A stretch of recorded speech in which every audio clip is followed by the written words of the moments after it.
sekali minum air Samarinda akan kembali lagi ke Samarinda, ya. Nah, tapi dalam kesempatan ini saya ingin sampaikan kepada teman-teman semua bahwa ini sharing saja, teman-teman. Kami menginginkan kualitas demokrasi di Indonesia lebih baik. Bulan depan rakyat Indonesia akan menentukan pilihan kepada siapa kewenangan itu diberikan. Dan ketika menentukan, kami memilih sebagai salah satu kontestan, kami memilih untuk menghadirkan dialog-dialog seperti ini. Ketika dialog, Anda bisa mendengarkan pandangan saya. Dan ketika saya menyampaikan, tidak mungkin Anda akan setuju 100%. Mungkin ada yang setuju 100%, ada yang setuju 80%, ada yang setuju 70%. Tapi minimal Anda tahu di mana setujunya, di mana tidak setujunya. Dan saya melihat demokrasi modern harus rakyat mengetahui apa yang menjadi jalan pikiran pemimpinnya. Apa yang menjadi cara dia mengambil keputusan. Apa gagasan yang ada pada dia. Karena Indonesia sedang memilih orang untuk membuat keputusan. Bukan memilih orang untuk fotonya dipasang di ruang-ruang kelas. Kalau Anda memilih orang hanya untuk dipasang fotonya di ruang kelas, maka cukup menilai dari bannernya saja. Oke, tapi karena Anda memilih orang untuk mengambil keputusan, maka Anda harus tahu apa jalan pikirannya. Dan yang tidak kalah penting, orangnya tidak takut untuk dialog. Tidak takut untuk tukar pikiran. Dan bila menghadapi pandangan yang berbeda, maka lakukan tukar pikiran. Tukar pikiran itu kan untuk pandangan yang berbeda, bukan? Dan itu normalnya masyarakat ya ada tukar pikiran. Karena itu saya menawarkan ini sebagai bagian dari meningkatkan mutu demokrasi kita. Dan saya ingin sampaikan terima kasih. Yang hadir di sini adalah orang-orang yang mau meningkatkan mutu demokrasi di Indonesia. Teman-teman semua punya pilihan menonton saja di rumah atau hadir langsung. Dan Anda memilih hadir langsung. Anda bagian dari meningkatkan demokrasi itu. Lalu berikutnya, teman-teman, bulan depan Anda akan menentukan pilihannya. Saya selalu mengatakan, saya tidak minta Anda untuk milih saya. Tidak.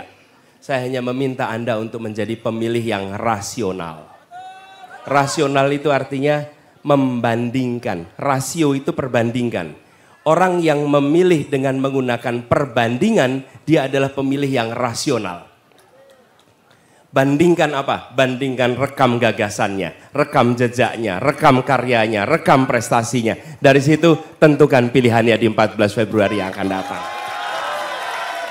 Anak muda tidak perlu diajari milih siapa, karena anak muda sudah tahu mereka harus memilih siapa. Tunjukkan itu, silahkan ambil pilihan. Dan pemilu, pilpres bukan tentang masa lalu. Pilpres pemilu adalah tentang masa depan. Tentang masa depan. Konsekuensinya adalah keputusan masa depan yang akan dibuat oleh siapapun yang diberikan amanat.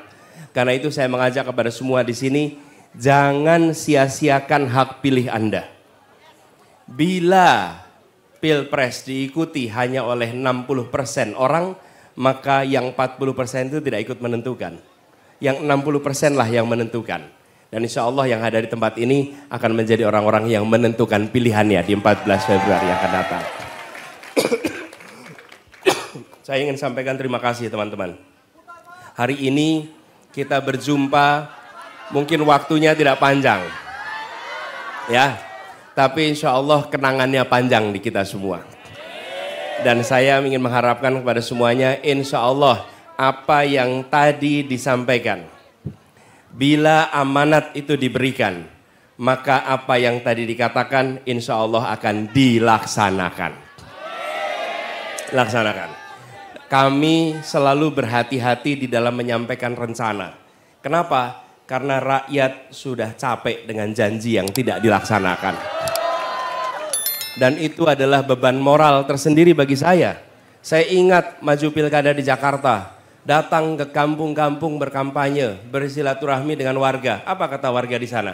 Pak Anies, kami tidak minta macam-macam. Kami cuma minta satu saja. Bapak akan di sini 5 tahun atau Bapak tengah jalan akan pergi? Ya, kenapa? Karena mereka pernah punya harapan. Pernah punya harapan, lalu di tengah jalan pindah. Nah yang berikutnya repot ngadepinnya. Karena dia berhadapan dengan masyarakat yang bilang, sebentar Pak. Dulu ada yang begini nih Pak nih. Lalu pergi. Jadi saya berkatakan kami hati-hati di situ. Yang terakhir nih teman-teman. Ini bulan Januari tanggalnya 11. Akhir tahun kemarin saya diajak refleksi akhir, bukan diajak, ada yang bertanya, Pak apa refleksi akhir tahunnya? Lalu ini yang saya sampaikan, tahun 2023 adalah tahun dalam hidup saya yang sangat mengesankan. Karena di tahun itu, tahun saya berjabat tangan terbanyak dalam usia hidup saya. Belum pernah saya salaman sebanyak tahun 2023. Ratusan ribu mungkin jutaan orang yang saya bersalaman. Dan teman-teman sekalian, tidak ada salaman basa-basi di situ. Semua salaman dengan penuh semangat. Tapi itu yang membuat saya merasa bahwa tanggung jawab perubahan itu bukan tentang satu orang, bukan tentang kekuasaan. Ini adalah amanat aspirasi jutaan orang yang pernah saya temui di berbagai tempat seluruh Indonesia. Bayangkan, ketemu dengan ibu-ibu yang menjabat tangan erat sambil bilang, Pak, harga susu bayinya terlalu mahal. Bayi saya tidak bisa dapat susu dengan baik. Pak, anak saya tidak bisa sekolah padahal dia berpotensi untuk bisa sukses. Anak saya pintar tapi biayanya mahal. Pak, pupuknya mahal. Pak, solarnya sulit. Gasnya. Di mana-mana yang ditemui adalah ungkapan harapan. Dan di semua tempat tidak ada orang yang datang di perkumpulan seperti ini bayaran. Semua datang dengan semangat bahwa kami ingin perubahan. Kami Indonesia lebih baik. Jadi saya terakhir ingin sampaikan. Ini adalah amanat perjuangan. Saya minta tolong pada semua yang bersimpati. Yang bersimpati pada gerakan ini. Mari kita usung sama-sama ikhtiar perubahan ini. Bila Anda bersimpati, bantu untuk usung. Karena ini adalah tanggung jawab yang dititipkan dari berbagai wilayah, jutaan rakyat yang menitipkan. Saya yang ketimpa amanat itu bersama teman-teman yang lain, saya berharap dibantu untuk mengusung amanat ini. Siap? Insya Allah kita ikhtiarkan 14 Februari menjadi hari perubahan Indonesia.